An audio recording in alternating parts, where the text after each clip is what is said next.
Am I recording? Am I recording?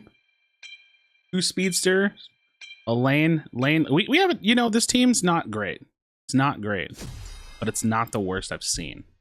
Hello and welcome back to the channel. My name is Krashy, and today we're going to be playing some solo queue Zeraora, and I want to talk about the Zeraora problem. The Zeraora problem. You know, we got some changes to Zeraora, and we still have a bit of a problem, I think. I think we still have a bit of a problem. So, the Zeraora problem is not even just a Zeraora problem. It's actually kind of a game design problem that comes down to a few different factors. So, for me, I love this character. I think this Pokemon is easily one of my favorite Pokemon to play, and he's my favorite speedster, and yeah, it's super fun kit. But the problem is that this character has had these delays in its power spikes for so long that we finally get it to get its Unite move at level 9 now, but that doesn't really change enough of the early to the early game. I was gonna say early to mid game, but it's really the early game in order to make a huge impact. So this character's level 5 gank isn't super strong. It's level 6, level 7, level 8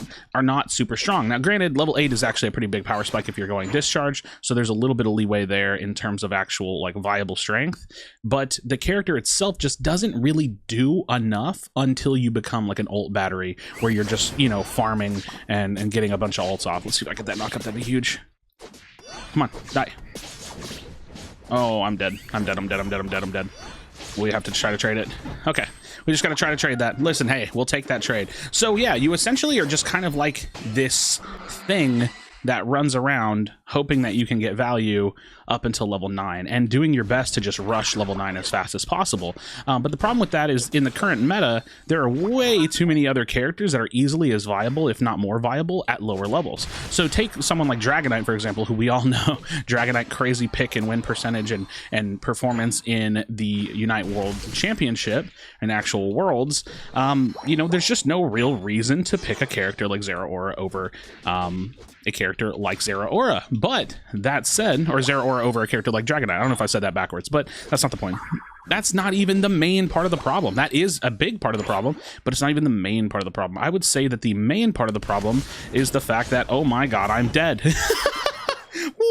Whoa, I didn't know the jungler was in there. I'd say the main problem is that the character itself is just not as strong as almost any all-rounder in the game. And the irony of that is that I think that that's probably the case for every speedster. So what I presented to you as a Zeraora problem, I actually think is a speedster problem. And the reason why I presented it as a Zeraora problem is because of YouTube and marketing. So drop a like on the video and subscribe to the channel if you haven't already. I would definitely appreciate it. But no, seriously, I really did view this as like a, well, what's going on with Zera? And then the more I thought about it, I realized it's not Zera. It's every speedster in relation to the all-rounders. Every all-rounder has just enough amount of damage and just enough burst to fill the role of a speedster without the downside of being squishy and without the downside of having like poor scaling. So, and at least for some of them, right? Like I think Gengar is like probably the best speedster right now. And Absol's like pretty decent. I'd say Zera is pretty decent, and I'm actually gonna hit my level 9 because I just focused. I did nothing but farmed. I could not play aggressively at all because I have to focus on getting level 9. So if I can focus on this level 9, then I get my Unite move, and then we're good to go, right? So, and now we, you know, blow 2 people up instantly, and that's a great feeling. You know, let them do some damage. No Unite move there. Pop the fluffy tail, and we burst this, you know what I mean? Like, so, like, it's not that this character is useless. It's just that in the actual meta without a pick and ban phase, and that's the other part, the character doesn't really get enough done, I don't think. And that's unfortunate, because you would want... Ooh, they can put some 30s in. That's actually, I'm glad I stopped mine, because if I would have got my 40 in, I would have shorted them. So, in a world where Tyranitar and Serena and Machamp and Lucario, in a world where all these characters exist, it just gets increasingly more... oh, well, that's an unfortunate situation. It gets increasingly more difficult to want to pick characters like Talonflame and Zera and Absol and Gengar, because, quite frankly, they're just less viable. So, Looks like we're doing good though, and I'm glad, because doing like a live discussion video is always hit or miss depending on like how the game is going, because you won't really want to show off a loss. And I think we can probably snowball this pretty well. So, but I do enjoy playing this character a lot. I think that it's one of my favorite characters in the game, and it has a lot of burst potential and does the things that I want it to do. It's just, imagine if this character had the same durability and survivability that an all-rounder had, because that's essentially what like all-rounders in the game are. Ooh, I kind of hope he doesn't score there. Oh, I could put more in, but they still did good. They still did good. Yeah, that's kind of just like what all-rounders in this game are. They're literally just beefier speedsters. You look at a character like Serena and you realize that, like, it makes no sense to ever pick a speedster when Serena can two-shot an attacker, right? Like, and be tanky, and she lives, and she can shield and has high mobility. It's like, okay, Serena is just like the best speedster in the game right now, in a weird way of putting it, right? So I guess the Zeraora problem is a speedster problem that I would love to hear some thoughts about, because I do think that we may be in a situation where it might end up being best for them to rework speedsters in a unique way, where maybe speedsters have a passive where they actually score faster, or maybe speedsters get a passive where like every speedster gets like a floatstone passive where maybe after a couple seconds they run faster, or every speedster has naturally higher attack stats, so that way their burst is actually higher and they can maybe balance around that point. But in any case, I do think that, you know, something as far as the speedster role goes, considering we haven't gotten one in a while, and we're going to get one eventually, but something as far as the speedster role goes needs to change. So I actually want to see us push this because I have a night move that I can use, so... Oh, well, that was a little bit awkward for me. I hit the wrong target. This is all just turning out not the way I wanted to. All of this is not turning out the way I wanted to. Okay. Oops. I think we could have dove that. I actually do. It was 4 minutes. We had Unite moves. I think we should have dove that. I'm playing a pretty passive game because I haven't really had to do anything, but we should most likely be able to finish this up. We'll just give him the free 80. That's really not a concern of ours. If we get the Rotom, then we can get that off the field. And there's some jungle up that I can go get, so that'll be good, because I'd like to push myself to 14 if possible. All right. And then I can hold the bottom tower. Oh, hello there. I'll just take that from you.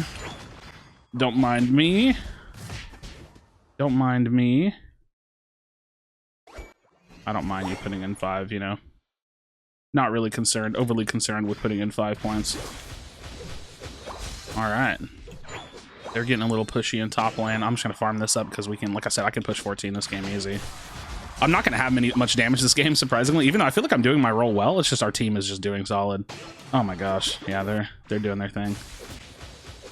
Yeah, they're doing their thing right now, so we're just chilling. Dude, can we put 80 on that? Can I make it there in 10 seconds? Oh. Maybe I can. 4 seconds? No, I can't. Okay, I gotta bounce. I gotta bounce. It's all good. Let's not throw this game. It's been a good game. I'll go help the Glaceon just in case she gets dove. Or I'm gonna try to. I don't have any cooldowns right now. 17 overcap? Oh, no. I'd like to try to hold this down if I could. Yeah. If it was the 17 overcap, I could do it, but... Oh, no. What? Oh, well. We just have to let that happen. I can't stop that. Oh, well. That happens. That happens. Hopefully we're not throwing in the bottom lane right now. This is still a very throwable game, that's for sure. We need to not let them have mid. Alright. Alright, let's see what we can do here. We do need to close this game out, if possible. And if we lose, you know, it happens. Normal lead. They do be ripping. They do be ripping a little bit, you know? Alright, let's go ahead and pop the Unite move. Get a couple kills if we can. I need to get a reset. I can't move. Knocked up. I believe in them. Oh, Greninja's just ripping it. I respect it. I respect the rip. As long as they can get some scores in, they're good. Okay, we only get 1 score, which I think is a little dangerous. Oh, wait, maybe 2. Okay, if we get 2 scores in, that's good. Now, the Gengar can go base and hold. We can give up 1 score. He probably has to hold the bottom turn in, but that's actually 30, so they get them both. Ooh, that's not great. I think we're probably winning, because they got 180, we got 200, we had small lead, so we should have small lead over them still. So we just hard defend for like a minute and we're good. We just have to hard defend. And we should... Oh, we have huge lead. Okay, cool. Yeah, we're fine. We could even give this up if we really needed to. We could give this up if we needed to. See if we can get a pull on. Okay, let's back up. We don't want to die out there. That's the thing you don't want to do. Does she need help with this? They need help. Okay, good there. I'm so close to a Unite move, I can just chill. We'll just keep it safe, right? Keep it safe. No need to risk it. Oh, that's it. That's it.